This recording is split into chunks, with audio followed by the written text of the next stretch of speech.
दोस्तों कैसे हो आप सब बढ़िया। आइए स्टार्ट करते हैं अपना current affair on economy RBI and banking.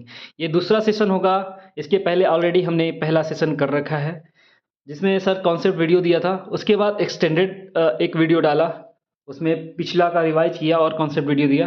And then revision video डाला, रिवीजन क्रक्स वाले। And then MCQ. ये हम इसलिए कर रहे हैं क्योंकि ये सर साइंटिफिक मेथड है इन्फॉर्मेशन को रिटेन करने का।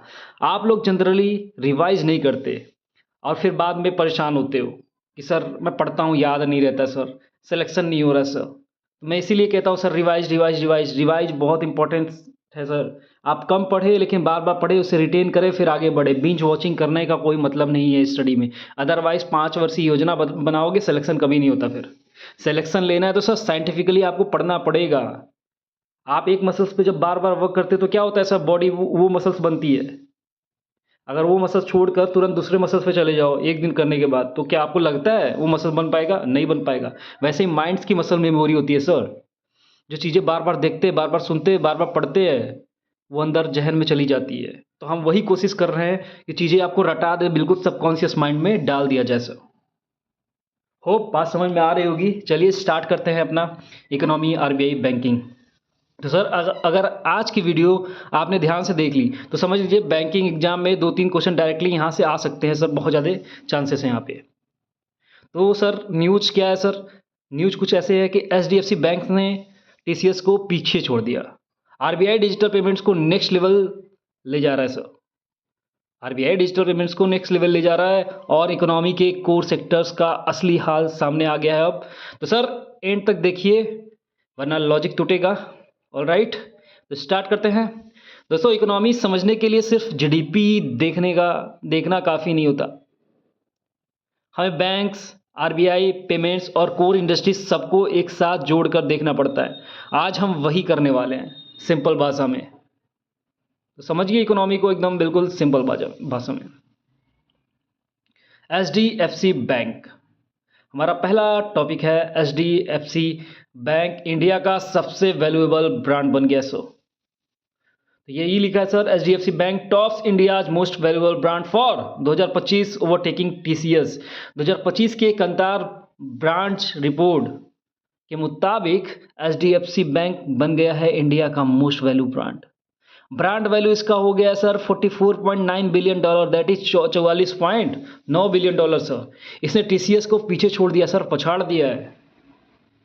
So HDFC Bank has reclaimed the top spot as India's most valuable brand in 2025 Kantar Brands Report, with brand value of $44.9 billion surpassing TCS। इसका मतलब सर बैंकिंग सेक्टर पर लोगों का trust strong है। Digital plus retail banking का role बहुत बड़ा हो चुका है। एग्जाम एंगल से आप ध्यान रखिए सर कि आंसर तक कैसे पहुंचते हैं। तो कभी अगर मान लीजिए आपको नहीं पता डायरेक्टली, तो आप कैसे पहुंचोगे? तो दिमाग लगाओगे, थोड़ा कॉन्सेप्ट कॉमन सेंस लगाओगे कि ब्रांड वैल्यू कैसे आता है सर। ब्रांड वैल्यू कैसे बनता है? Market trust plus financial strength. Market trust plus financial strength, समझे? किसके पास कितना पैसा और कितना ट्रस्ट है, वो बनाती है सर ब्रांड। ऑलराइट, आइए पार्ट 2 पे चलते हैं sir. Index of core industries. Index of 8 core industries. तो सर 8 कोर इंडस्ट्रीज इकोनॉमी का फाउंडेशन होती है। और इसमें सर आपको पता होगा कि कुछ इंडेक्स में पॉजिटिव ग्रोथ मिला है और कुछ में गिरावट आई है। कुछ में अच्छी ग्रोथ हुई है, कुछ में गिरावट आई है, निगेटिव ग्रोथ हुआ है सर। तो सर अच्छी किसमें हुई है सर? 4 में। 8 में से 4 कोर इंडस्ट्रीज में अच्छी पॉजिटिव ग्रोथ हुई है। उसमें है fertiliser, steel, cement and petroleum refinery product. तो जिसमें पॉजिटिव ग्रोथ हुई है कौन कौन से है सर? फर्टिलाइजर है सर, स्टील है सर, पेट्रोलियम है सर, और सीमेंट है। पेट्रोलियम रिफाइनरी प्रोडक्ट और सीमेंट है सर। तो सर याद कैसे करोगे इसको? देखो कॉमन सेंस ये लगाना, जिसमें गिरावट आई है ना वो सब आपकी मोस्टली एनर्जी रिसोर्सेस है। देखो कोल क्या होता है? एनर्जी के लिए। क्रूड ऑयल एनर्जी के लिए। नेचुरल गैस एनर्जी के लिए। इलेक्ट्रिसिटी एनर्जी है। लेकिन सीमेंट, स्टील, फर्टिलाइजर आप इतना ध्यान नहीं दोगे, ये एनर्जी कुछ नहीं है। बस एक थोड़ा सा वहाँ पे एक्सेप्शन कह सकते हो सर, पेट्रोलियम रिफाइनरी प्रोडक्ट। ये भी कहाँ सर? रिफाइनरी प्रोडक्ट की बात कर रहा है सर, एनर्जी की कहाँ बात कर रहा है सर ये। तो जो एनर्जी वाला सेक्शन है coal, crude oil, natural gas and electricity, ये सारे गिरावट आए हैं चारों के चारों।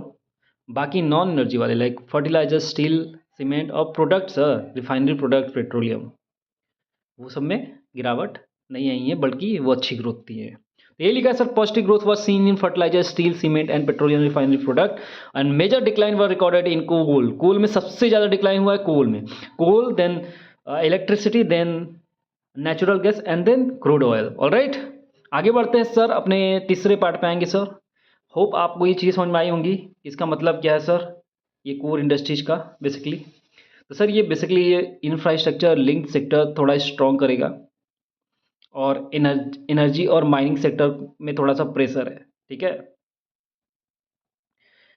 ये बताया है सर कि इंफ्रास्ट्रक्चर लिंक सेक्टर थोड़े स्ट्रॉन्ग हुए हैं, जिसमें पॉजिटिव ग्रोथ हुई है, लेकिन एनर्जी और माइनिंग सेक्टर प्रेशर में थोड़े सर निगेटिव ग्रोथ हो रही है। और ये टॉपिक सर आरबीआई और नाबार्ड के लिए आपके लिए बहुत इंपॉर्टेंट है, ठीक है। आते हैं सर तीसरे पे, फॉरेक्स रिजर्व, इंडिया की स्ट्रेंथ सर। इंडिया के फॉरेन एक्सचेंज रिजर्व $5.5 बिलियन का जंप किया है सर। मतलब टोटल रिजर्व अब हो गया कितना, $692.57 बिलियन। सबसे बड़ा हिस्सा सर इसका क्या होता है सर, ये फॉरेन एक्सचेंज रिजर्व का सबसे बड़ा हिस्सा क्या होता है बताइए सर। गोल्ड होता है या क्या होता है सर, बताइए बताइए, गोल्ड होता है, एसडीआर होता है, या foreign currency asset. Foreign currency asset सबसे बड़ा हिस्सा होता है सर, मेजर कंपोनेंट होता है सर फॉरेन एक्सचेंज रिजर्व का इंडिया के। ध्यान रखिएगा सर, कई बार लोग गलत करते हैं, सोचते हैं गोल्ड है, मार के चले आते हैं, निगेटिव मार्किंग कराते हैं। ये क्वेश्चन आ सकता है आपके एग्जाम में। तो सर स्ट्रॉन्ग फॉरेक्स रिजर्व का मतलब क्या होता है सर, स्ट्रॉन्ग फॉरेक्स रिजर्व का मतलब एक्सटर्नल शॉक से प्रोटेक्शन, रुपये की स्टेबिलिटी हो सर, इंपोर्ट कवर स्ट्रॉन्ग हो। तो सर ये ध्यान रखिएगा, फिर से बोल रहा हूँ, एमसीक्यू फेवरेट है ये sir. FCA, foreign currency asset, largest component of foreign exchange reserve. आइए सर चलते हैं चौथे पे, अपने पॉइंट चौथे पार्ट पे चलते हैं sir. All India house pricing index, all India house price index की बात करेंगे सर। तो आरबीआई ने रिलीज किया है all India house price index for Q2 2025-26। एचपीआई क्या बताता है सर, हाउस प्राइस इंडेक्स क्या बताता है, ये बताता है रियल एस्टेट प्राइस का ट्रेंड, हाउसिंग डिमांड और इंटरेस्ट रेट लिंकेज के बारे में बताता है सर। मॉनेटरी पॉलिसी ट्रांसमिशन का इनडायरेक्ट सिग्नल है सर। ऑलराइट, आगे बढ़े सर। ओके, पार्ट 5 पे आते sir. Reserve bank of India ने ग्लोबल हैकाथन लॉन्च किया, हार्बिंगर 2025। आरबीआई ने लॉन्च किया अपना 4th global hackathon harbinger 2025। Theme क्या था सर इस harbinger 2025 hackathon 4th global hackathon of RBI का थीम क्या था sir, secure banking powered by identity, integrity, inclusivity, triple I sir, powered by triple I, identity, integrity and inclusivity. Alright, तो यही लिखा है sir, the reserve bank of India has launch इस 4th global hackathon titled harbinger. और title याद करिए sir, harbinger innovation for transformation, harbinger 2025 innovation for transformation, inviting participants to create tech driven solution, technology driven solution for secure and inclusive banking, for secure and inclusive banking। आगे बढ़िए sir, the theme क्या है sir, the theme of harbinger 2025 is secure banking powered by identity, integrity and inclusivity. और क्या बात हुई sir, 3 problem statement के बारे में, टोकनाइज्ड केवाईसी, ऑफलाइन सीबीडीसी, यूरोपी एंड डिजिटल फाइनेंशियल सिस्टम में ट्रस्ट बढ़ाने की बात हुई है सर। ये बोल रहा है sir, the 3 problem statements tokenised KYC, offline CBDC, यूरोपी and enhancing trust in digital financial system. मतलब technology plus security plus inclusion sir, future ready banking system. आइए सर अब चलते हैं पार्ट 6 में। दोस्त RBI launches 4 UPI initiatives. RBI के 4 नए यूपीआई इनिशिएटिव्स लॉन्च हुए। ग्लोबल फिनटेक फेस्टिवल में आरबीआई ने लॉन्च की हैं ये 4 नए यूपीआई इनिशिएटिव। पहला IoT based UPI payment, IoT based UPI payment. दूसरा interoperable net banking solution, interoperable net banking solution. तीसरा सर यूपीआई रिजर्व पे, क्या सर? यूपीआई रिजर्व पे तीसरा। चौथा AI based UPI help, AI based UPI help. तो UPI अब सिर्फ payment tool नहीं है सर, बल्कि इंटेलिजेंट डिजिटल इंफ्रास्ट्रक्चर बन रहा है सर। समझे सर? तो यही लिखा है sir, the RBI launches 4 new digital payment initiative eight global fintech festival. पहला आईओटी बेस्ड यूपीआई पेमेंट, दूसरा interoperable net banking solution, तीसरा यूपीआई रिजर्व पे and AI based UPI help. आइए सर आगे चलते हैं सर, पार्ट 7 पे चलते हैं। एसेट टोकनाइजेशन की बात करते हैं, unified market interface that is UMI की बात करते हैं। तो आरबीआई ने 2025 में लॉन्च किया है यूनिफाइड मार्केट इंटरफेस। तो यही लिखा है sir, RBI launches unified interface to tokenise asset. RBI has launched unified market interface in 2025 to enable asset tokenisation. तो सर यूएमआई क्या करता है सर, बताइए? यूनिफाइड मार्केट इंटरफेस क्या करता है सर? ये कन्वर्ट करता है रियल वर्ल्ड एसेट को डिजिटल टोकन में। कैसे? Using blockchain and wholesale CBDC. और ये किस लिए सर आया है? ये to improve the market transparency and efficiency के लिए आया है सर। ये रियल वर्ल्ड एसेट को डिजिटल टोकन में कन्वर्ट करता है सर, फ्रैक्शनल ओनरशिप को बढ़ावा देता है, स्मार्ट कॉन्ट्रैक्ट से फास्टर सेटलमेंट कराएगा सर, मिडल मैन की डिपेंडेंसी को कम करेगा सर। ये लिखा है sir, UMI in 2025 will enable asset tokenization using blockchain and wholesale CBDC, improving market transparency and efficiency. UMI convert real world asset into digital tokens, enabling fractional ownership and faster smart contract based settlement, reducing intermediary dependence. All right, यही था sir. SEBI RBI दोनों के लिए ये high value topic है sir. जो भी SEBI grade A के लिए या आरबीआई के लिए पढ़ रहे हैं सर, ये इंपॉर्टेंट टॉपिक है, उसके लिए ध्यान रखिएगा टोकनाइजेशन एसेट का। एनपीसीआई आते हैं सर नेक्स्ट टॉपिक पे, 8वां सर, बायोमेट्रिक और वेरिएबल यूपीआई की बात की गई है sir. NPCI and RBI launches biometric UPI authentication. तो आरबीआई और एनपीसीआई ने मिलकर लॉन्च किया है biometric UPI authentication, fingerprint face recognition, ये प्रायोरिटी देगा सर। तो दोस्तों RBI and NPCI introduce biometric and variable class authentication for UPI transaction in 2025, enhancing security and inclusivity in digital payment। अब दोस्त फिंगरप्रिंट एंड फेस रिकॉग्निशन के through ही हम payment को verify कर सकते हैं easily, eliminating the need of using pin. और ये सर आधार लिंक्ड वेरिफिकेशन होगा।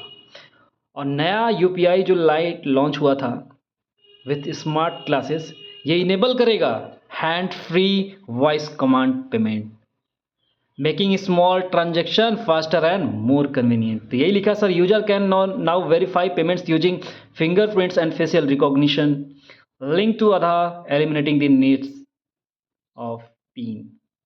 The new UPI Lite with smart glasses enable hands-free voice command payments, making small transactions faster and more convenient। और sir national payment corporation of India, that is NPCI का full form इजैन। ये क्या है sir? NPCI एक umbrella organisation है। ये static portion है sir, basically आपको इसलिए बता दे रहा हूँ सर, करेंट से कई बार स्टैटिक को लिंक करके पूछ लेते हैं सर, समझे? तो स्टैटिक पोर्शन भी पूछा जा सकता है। तो एनपीसीआई क्या है सर? एक अम्ब्रेला ऑर्गेनाइजेशन है for operating retail payment and settlement system in India. ये किसका इनिशिएटिव था सर? एनपीसीआई। ये आरबीआई का था सर और आईबीए का था, Indian bank association. It is an initiative of reserve bank of India and Indian bank association under the provision of, किस प्रोविजन के अंडर था सर? ये payment and settlement system act 2007 के अंदर था। Payment and settlement system act 2007 के अंदर NPCI को बनाया गया था। ये इनिशिएटिव था आरबीआई एंड आईबीए का, इंडियन बैंक एसोसिएशन का, for creating a robust payment and settlement infrastructure in India, for creating robust payment and settlement infrastructure in India. आइए सर आगे चलते हैं, यूपीआई के बारे में पढ़ लेते हैं सर। यूपीआई की जिक्र हुई है तो ये स्टैटिक पोर्शन है अपना sir, unified payment interface. Unified payments interface इसका फुल फॉर्म है सर। और ये क्या है सर? यूपीआई, यूपीआई एक सिस्टम है sir that powers multiple bank account into single mobile application. समझे सर? ऑलराइट, ये मल्टीपल बैंक अकाउंट को सिंगल मोबाइल ऐप में एडजस्ट करने की कोशिश करता है। जो पार्टिसिपेटिंग बैंक्स रहते हैं उनकी बात कर रहे हैं हम। Emerging several banking features, seamless fund routing and merchant payment into one hood. It also caters to the peer-to-peer collect request, which can be scheduled and paid as per requirement and convenience. ये cater करता है sir peer to peer collect request, जो कि schedule किया जा सकता है, and can be paid as per requirement and convenience. ये बताया जा रहा है सर यहाँ पे। And there is a pilot launch on 11th April 2016 by Dr. Raghuram G. Rajan, the governor of RBI at that time in Mumbai. तो sir इसका pilot launch हुआ था यूपीआई का। ये डेट ध्यान रखिए सर, ये ईयर याद रखिए सर। 11 अप्रैल 2026 को यूपीआई लॉन्च हुआ था by doctor Raghuram Rajan, the governor of RBI during that time. Place क्या था सर? मुंबई में लॉन्च हुआ था सर ये, ठीक है। ऑलराइट सर, आपसे पूछता हूँ, ऊपर जो पढ़े थे आपको ध्यान है कि नहीं, एक बार मैं चेक करना चाहता हूँ। ये बताइए सर, अब यूपीआई में पिन की ज़रूरत पड़ेगी या नहीं? बताइए सर। बायोमेट्रिक और वेरिएबल यूपीआई जब जो आ गया, अब इससे पिन की ज़रूरत पड़ेगी? आप यूज कर सकते हो बट ज़रूरत पड़ेगी? ज़रूरत कम हो जाएगी सर इसका। और इसने सिक्योरिटी एंड इंक्लूसिविटी को बढ़ाया सर। और सर एनपीसीआई किसका इनिशिएटिव था सर? आरबीआई और आईबीए का, इंडियन बैंक एसोसिएशन का। और ये गवर्न होता है किसके under sir? NPCI, payment and settlement system act 2007। याद कराना मेरा काम है सर, आपको याद कराऊंगा और हटा दूंगा, इन्फॉर्मेशन डालूंगा माइंड में, आपके सबकॉन्शियस माइंड में, ताकि एग्जाम में देखते ही आप टिक मारो, आगे बढ़ो, नंबर लाओ सर। एक्स्ट्रा मार्क्स के लिए टाइम मिलना चाहिए सर। टाइम सेव करोगे, अगर चीज़ें पता होंगी ना तो कम सेकंड में चीज़ें मारोगे, आंसर आगे बढ़ोगे, और जो क्वेश्चन नहीं आएंगे उसके लिए टाइम दे पाओगे। हमारा पर्पज़ ये सर, आपके टाइम्स को सेव किया जाए, टाइम मैनेजमेंट बढ़ाया जाए सर, आपका बनाया जाए। ऑलराइट, तो सर यही था। इसके बाद हम एचडीएफसी के बारे में पढ़ेंगे बाद में। ऑलराइट, तो अगर आप बैंकिंग या रेगुलेटरी एग्ज़ाम की तैयारी कर रहे हो तो याद रखो सर, करंट अफेयर रटने की चीज़ नहीं है। रटना, आई मीन टू से कि रियल में रटना, बट अगर रेपिटेशन करके आप चीज़ों को रिवाइज करते हो, बार बार करते हो, बोलते हो, दिस इज़ नॉट रटना।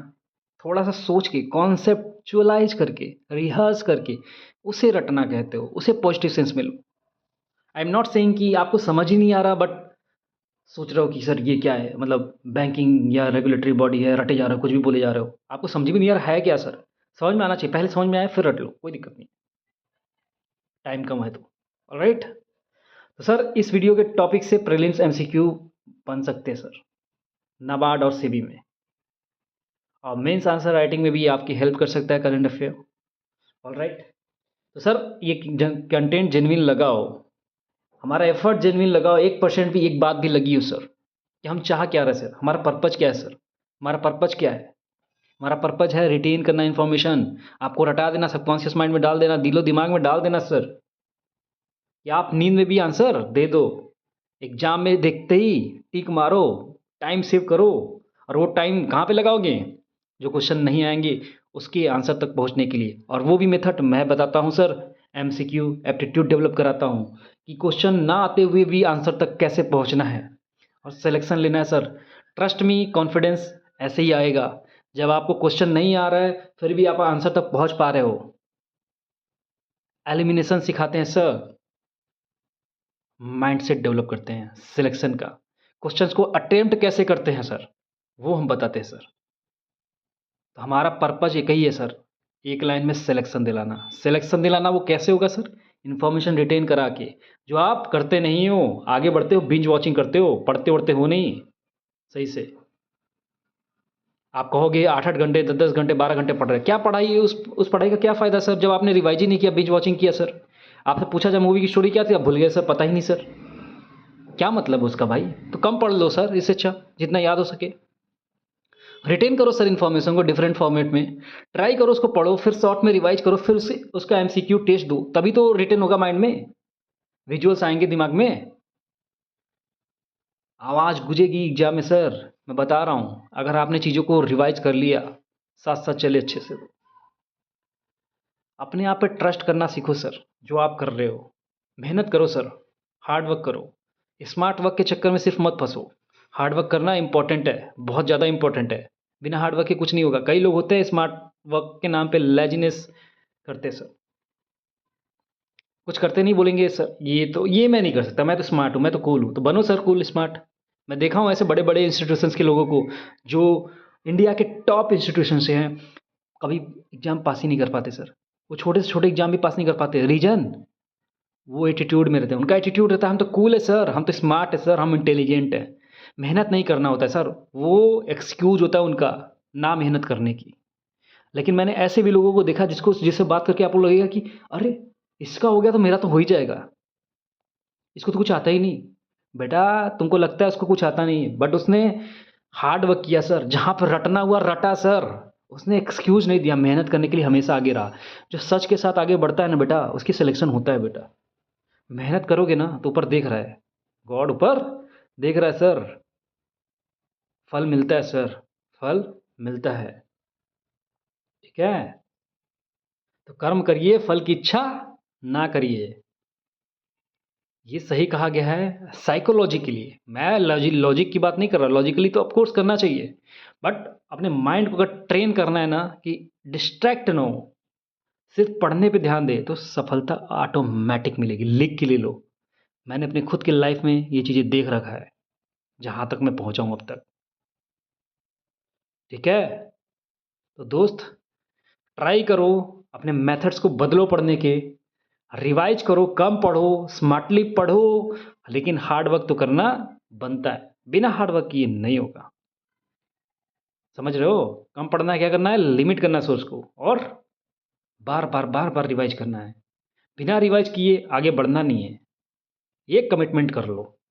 राइट, रिवाइज का मतलब ये नहीं कर रहा हूँ कि रट जाना चाहिए, तुमसे कोई आके पूछे तो तुम पढ़ा दो, ये नहीं होता रिवाइज। रिवाइज होता है एटलीस्ट 3 to 4 टाइम्स तो तुम गो थ्रू हुए हो उस कंटेंट से जो पढ़ाया गया है। अदरवाइज वो माइंड में रहेगा ही नहीं। और वो भी नहीं, ऐसा नहीं है कि आप सिर्फ एक ही दिन में हो जाओ। एक दिन में ट्राई करो, 1 2 बार 3 बार जल्दी कर लिए, फिर नेक्स्ट डे पढ़ो, फिर ऐसे। तो गैप, रेगुलर गैप, 1 हफ्ते बाद, तो गैप के बाद पढ़ना पड़ता है सर, एक गैप गैप बनाकर, तभी वो माइंड में जाएगा अच्छे से। एक बार में थोड़ी ना कोई चीज़ें चली जाती है। लेट से मैं अभी आपको चीज़ें फैमिलियर करा देता हूँ, अभी आपको याद रहेगा 2 3 बार पढ़ा के, बट क्या वो 2 हफ्ते बाद भी याद रहेगा? भूल जाओगे सर, ऑफ कोर्स भूल जाओगे, उसे फिर से रिकॉल करना पड़ेगा। हाँ, आसान ज़रूर हो जाएगा क्योंकि आपने ऑलरेडी पढ़ रखा है चीज़ें, तो फैमिलियर लगेगा। ऑलराइट, तो सर सिलेक्शन लीजिए सर। आई नो आप सीरियस हो, आई नो आप हार्ड वर्किंग हो, आई नो आपको जेन्युइन कंटेंट की ज़रूरत है जो मैं दे रहा हूँ। आई नो कि आपको रिवीजन से बोरियत फील होती है, बट मैं वही समझाने की कोशिश कर रहा हूँ सर, रिवीजन करिए। नहीं करोगे मैं तो करवाऊँगा सर, मैं आपकी बोरियत को दूर करूँगा, मैं रिवीजन करवाऊँगा सर। हर वीडियो के बाद रिवीजन डालता हूँ सर, मेरा तो पर्पज़ है। क्योंकि मैं जानता हूँ सर कि 99.99% जो फेल होते हैं ना, सेम मिस्टेक पिछले 3 4 साल 5 साल से करे जा रहे हैं। पंचवर्षीय योजना बना ली हैं और सर बोलते हैं मेरा होता नहीं, सिलेक्शन नहीं होता। सर आपने मिस्टेक पे कभी अपने वर्क किया? सेम मिस्टेक्स बार बार किए जा रहे हो, लिमिटेड सोर्स पढ़ नहीं रहे हो सर। जो भी सोर्स नया कोई दोस्त बोल रहा है, कोई टीचर बोल दे रहा, आँख बंद करके, अरे इतने बड़े हो गए हो सर आप। आँख बंद करके ऐसे कुछ भी सोर्सेस फॉलो करने लगते हो, पढ़ने लगते हो, फिर बर्डन आता है, सर इतना पढ़ लिया, रिवाइज कैसे करूँ सर? फिर एग्ज़ाम के समय टेंशन आएगा, एंग्जायटी बढ़ेगी, स्ट्रेस बढ़ेगा, सर मेरे से हो नहीं रहा है सर, पता नहीं क्या होगा सर, बहुत अजीब लग रहा है सर, बहुत कुछ बोलते हो तुम लोग। बट कभी शांति से बैठकर सोचा है कि गलती कर क्या रहे हो तुम? फ़ोकस कहाँ पे है तुम्हारा? तुम रियली मेहनत कर रहे हो बस दिखाने के लिए कि 25 घंटा पढ़ रहे हैं? दिन में 24 घंटा नहीं होता, 25 घंटा तुम लोग पढ़ते हो, हैं? भाई समझ जाओ, समझ जाओ, किसी को दिखाने के लिए मत पढ़ो। अपने आप से पूछो कि जो तुमने पढ़ा रात में, जब सोओगे ना, जब चीज़ें अपने आप को रिकॉल करोगे क्या पढ़ा, जब नहीं याद आएगा ना तब तुम्हें बेकार लगेगा। तब तुम असली वाले लड़के होगे भाई, सीरियस वाले। तब रियली में तुम एनालाइज़ कर पाओगे कि तुम हो कहाँ पे एक्चुअली, हो कहाँ पे एक्चुअली, समझे? तो इसीलिए कहता हूँ डायरी मेंटेन करो, अपने मोबाइल में या कहीं भी, कहीं लिखो उस बात को। तुमने पूरे दिन में किया क्या? तुम्हें मिला क्या? रीडिंग की सिर्फ़ या कुछ सच में रिटेन भी हुआ है सर इन्फॉर्मेशन? एक टाइम दिन में तो डाल लो कि रिवाइज़ करना है सर। ये कुछ पर्टिकुलर आवर, इसके बाद पढ़ना नहीं, एक कुछ बना लो कि शायद मुझे 6-5 बजे तक जो पढ़ना था पढ़ लिया, अब उसके बाद जो भी करूँगा रिवाइज़ करूँगा, क्वेश्चन लगाऊँगा। ये एक टाइम आवर स्लॉट बना लो। ऑलराइट? ठीक है दोस्त? तो अगर वीडियो अच्छी लगी हो, जेन्युइन लगी हो, 1% भी एफर्ट जेन्युइन लगा हो कि आपके लिए हार्ड वर्क किया जा रहा है, तो वीडियो को लाइक करिए सर, चैनल को सब्सक्राइब जरूर करिए। इससे हमें मोटिवेशन मिलता है, हमें पता चलता है कि आप रियली में सीरियस हो, आप जेन्युइन हो, आप एग्जाम निकालना चाहते हो, क्रैक करना चाहते हो सर, सिलेक्शन लेना चाहते हो सर, आप मेरे साथ मिलकर मेहनत करना चाहते हो, आप चाहते हो, आप उब गए हो अपने मिस्टेक्स के बाद साथ साथ बार बार, आप चाह रहे हो राइट डायरेक्शन में जाना सर, कि कोई मुझे रीडायरेक्ट करे सर, मेरी गलतियों की एहसास दिलाए सर, और हम जहाँ पे बोर होते हैं वहाँ से हमको उठाए सर, सिखाए सर कुछ कि मेरी गलतियाँ क्या है, मैं रीडायरेक्ट होके वर्क करूँ सर, हार्ड वर्क करूँ सर। तो सर आपको कंटेंट जेन्युइन लगा हो, एफर्ट जेन्युइन लगा हो, ताकि मैं आगे भी कुछ वीडियो ला पाऊँ फाइन ट्यून कर आपके लिए अच्छे से। तभी तो पता चलेगा कि लिटरली ये जेन्युइन लोगों के पास, सीरियस लोगों के पास मेरे वीडियोज़ पहुँच रहे हैं। आप लाइक, सब्सक्राइब करोगे तो पता चलता है सर कि हाँ, लोग रिस्पॉन्स कर रहे हैं। लोगों को चीज़ें समझ में आ रही हैं। लोगों को ये बात ज्ञान नहीं लग रहा है सर, बट उनको समझ में आ रहा है कि साइकोलॉजी क्या है इसके पीछे सर।